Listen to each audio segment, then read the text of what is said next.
You never want to say problems. Problems get people fired. People deny problems. Challenges, people lean into challenges. Now, okay, if you're just having meetings with people and saying, Greg, talk to me about the problems, or talk to me about the challenges you're facing, Greg's not going to open up, right? But if I specifically triangulate and say, hey, Greg, one of the things that we're seeing with CISOs is password management. So typically, chief information officers, their people are taking an organization your size, 15,000 employees. You guys are taking 7,500 roughly, ballpark is what the average company your size password reset calls per year, right?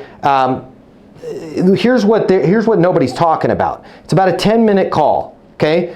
For your people, your IT people, just ballpark, if your IT people get paid what everybody else's IT people, that call is going to cost you about $30 in headcount.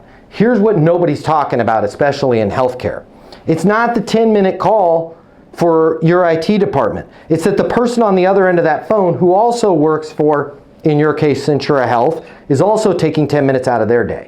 Skilled nurse practitioner, neurosurgeon, anesthesiologist. What we've found is, on average, those calls in the healthcare sector for a 10-minute conversation are costing the organization $107 just to do that call. Brian, how are you dealing with that? So notice what I did. I just laid out the problem globally. I'm triangulating it, and then I'm bringing it down and saying, how are you dealing with that? Yeah, it's an issue. When you say it's an issue, can you give me a specific example? Yeah, I mean, we have some known perpetrators that are constantly having to reset their password. When you say constantly having to reset their password, how much are we talking?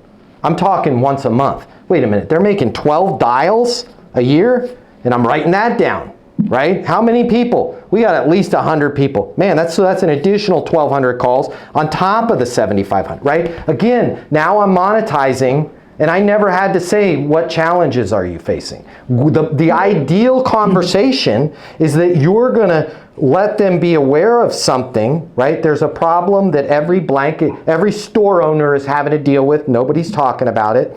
And then you go to how are you dealing with it? And now you've monetized this whole situation, and you're able to say, you know what, Brian, because of the fact that you had said, you guys are more in the neighborhood of 8,700 calls into your IT department at 107, I don't know, who's got a calculator? What is that? $980,000 a year? We're bleeding out 980. I'd like to get that number cut at least in half.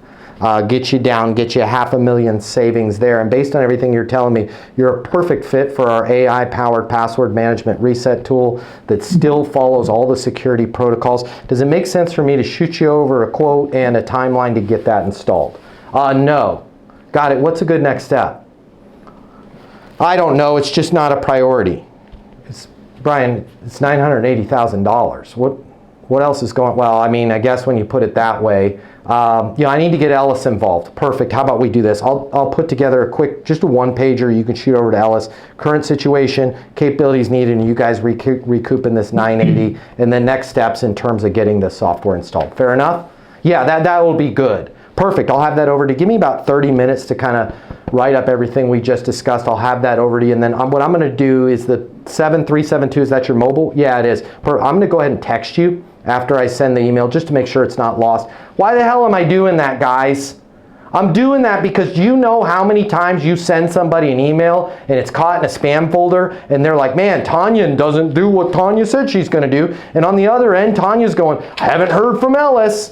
And it's because they're stupid emails. Your emails are awesome, Tanya. They're not stupid. It's because the stupid spam trap caught her email, right? Guys, show them how professional you are. In the text that you send, hey, Brian, as promised, I've just hit send on the email. If you see it in your inbox, if you could send me I do a thumbs up emoji, that would be great. As promised, I'll call you Wednesday if I haven't heard from you before then. And then I put Matt Easton, founder or sales manager, www.easton. Why did I put www.eastonuniversity.com? Because it's hypertext. And then they get to my website. And then my phone number is what? freaking hypertext. I'm just making it really, really easy for people to do business with me.